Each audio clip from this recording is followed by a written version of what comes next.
Call me Dutchy. You're on Report Card Radio. Salute to Mikey T, the movie star. Thanks for tapping in.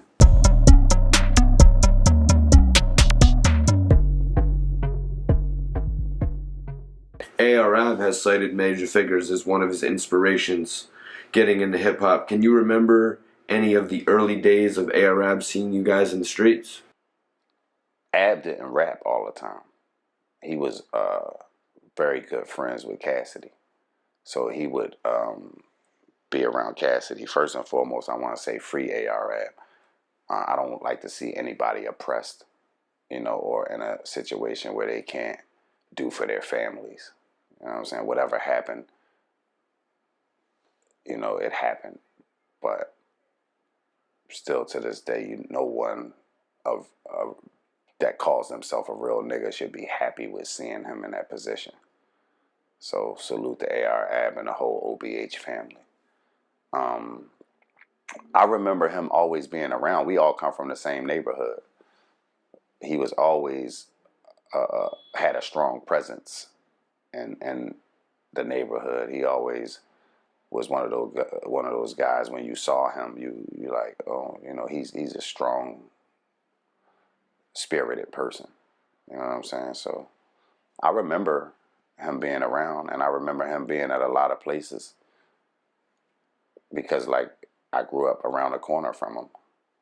You know what I mean? And the sad point is him being incarcerated now, he just really started to get good. Like I always go on YouTube and just pull up the What Your Life Like freestyle and things like that and listen to him murdering these beats. He started to get good, and I hope everything plays out for him in the right way so he can get back to doing what he was doing. He deserves it. Everybody deserves a shot. You said back then, some of the days when he was with Cassidy, he didn't rap, or he was just getting into rap. Yeah, I mean, he might have rapped, but we didn't know. Right. Did he ever express interest to you, and did Ab ever express interest to you in maybe getting into the music industry? Well, no, he never. It just like he just started dropping shit after a while, and I don't remember when he dropped his first tape or stuff like that, but excuse me, after him and Cassidy, they had got arrested for, I believe, homicide. I believe they had a homicide charge together. The same guy that you wanted to join Major Figgas. Yeah. So what are you thinking seeing that news pop up that now he's won? I remember that. Yeah. What were you thinking? I couldn't believe that Cassidy would be into nothing like that because he was such a good kid. You know what I'm saying? And, due to the situation, I believe that it was something that happened and they had to get through it. You know what I'm saying? I don't know all of the ramifications of what happened with that situation. It's not my situation. I really don't know.